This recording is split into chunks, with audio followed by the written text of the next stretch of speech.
We turn to the former chair of the House Financial Services Committee and former Speaker pro tem, now Bloomberg Politics contributor, Patrick McHenry. Mr. Chairman, always good to have you. As we consider this notion of resumed hostilities with Iran, even if the president suggests that we're not going back to war outright, I would imagine if you're a member of the House or someone up for re-election in the Senate and you're home right now, you're having to answer to this for your constituents, right? I would imagine that as we draw closer to the midterms, these kind of headlines only get harder for electeds to navigate.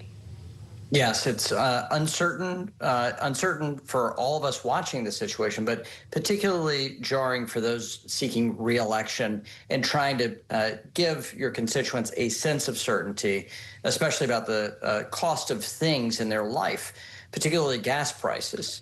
It's very hard for an elected official to say that we're in much better shape than we otherwise should be, given the fact that the Strait of Hormuz is effectively closed. That's a very hard message. But America is in a dramatically better position than where we've been in previous generations with our oil supply and production and refining capacity here in the United States. That's a lame message to take if you're running for re-election, that things could be worse. That is never a good election year message, but that's what they have to contend with right now.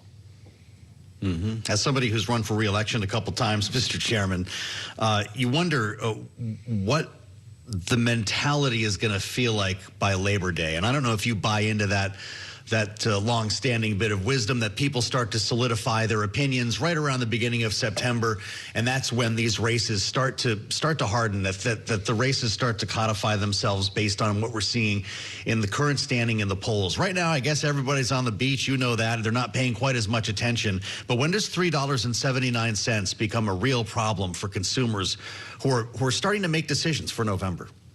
Well, it's currently a problem for families that are traveling this summer. This is prime travel season, prime motoring season in the United States. And when do they connect the dots to elections? But you're right. At Labor Day, it does solidify. Everything kind of crystallizes and feelings get locked in.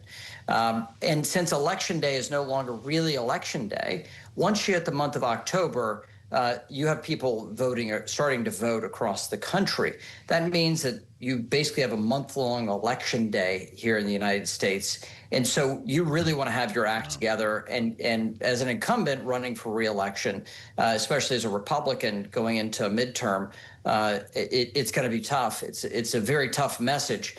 So that is when you want to have things have a smoother path forward when it comes to Iran and with energy prices. You want to see things starting to recede by then. Otherwise, it's going to lock in a very negative view for Republicans, a negative view for President Trump going into Election Day, which is really catastrophic for House Republicans especially, and some Senate races as well.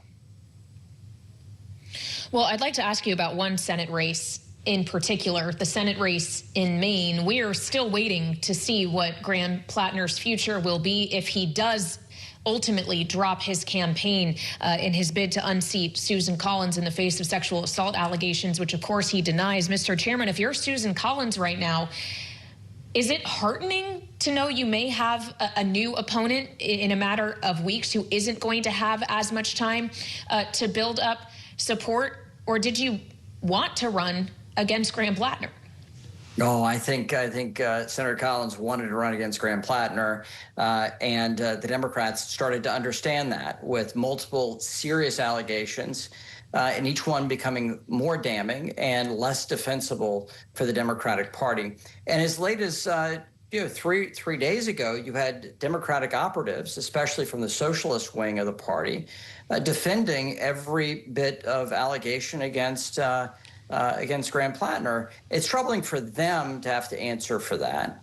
But there's this larger divide within the Democratic Party we're going to see come to fore, which could be of benefit to Senator Collins and to Republicans generally, which is the divide within the Democratic Party between the socialist left that is ideologically fixed. They were hoping that a Graham Plattner, working class looking guy who was, went to elite boarding schools, but they've tried to write that out of his narratives. But the socialists wanted a white working class guy to make this look like instead of an elite intellectual activity from the socialists and not diverse, they were trying to show a level of diversity with this ideology that's never been evident. And so you're going to have that wing of the party versus those that really want to win with a more pragmatic view, though liberal. And those things are going to play out in coming days in Maine. And we're going to see that really open up not just what happened in New York primary elections from a few weeks ago, but to show in an additional state that you have this serious ideological divide within the party between moderates or liberals versus the very far left socialist wing of the party driven by Elizabeth Warren and Bernie Sanders. Well, the Maine Democratic Party does not seem divided on the issue of getting Graham Plattner out of the race and keeping him out of whatever comes next. Pretty dramatic stuff, Mr. Chairman, from Devin Murphy Anderson, the executive director of the Maine Democratic Party, who was so upset about what she was hearing and overtures apparently from the Plattner campaign that she put up this video to send a very stern message. Let's watch and listen. The Maine Democratic Party has been working around the clock to develop a process to replace our U.S. Senate nominee that is open, inclusive, transparent, and fair. The integrity of this process is just as important as the outcome, and we are committed to ensuring that Democrats across our state can have confidence in both. Unfortunately, Graham Plattner's team has repeatedly reached out to us in an attempt to put their thumb on the scale of what this process looks like. Wow. So what do you see here, Patrick McHenry? Some sort of shotgun primary process? What could the party do in Maine to satisfy voters that they had a say in this and that Plattner's thumb was not on the scale? Nothing. All it is a show. This is what happened with Kamala Harris replacing Joe Biden after it became evident of his inability to see through a successful election against President Trump.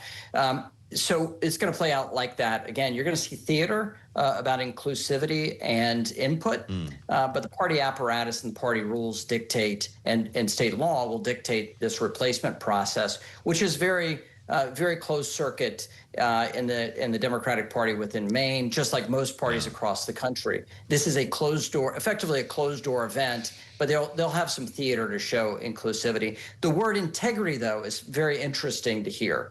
The Democratic Party is trying to regain their sense of integrity, having done this elaborate dance to defend Graham Plattner in the hopes of gaining the Senate seat.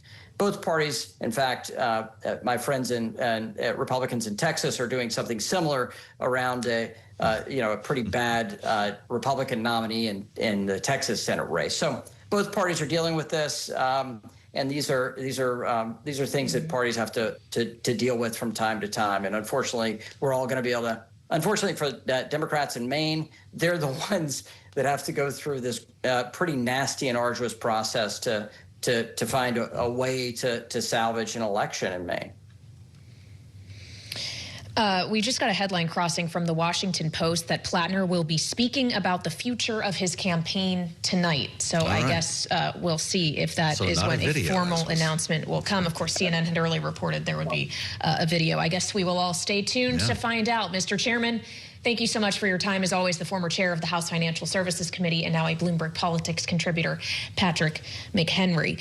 And McHenry, of course, there was talking about Ken Paxton, or alluding to him, another candidate whose morality has been in question and yet is the nominee in the Senate race. But of course, there are other questions around where the lines are in politics in a modern age in which you also have a president of the United States who was found liable for sexual abuse. That's correct.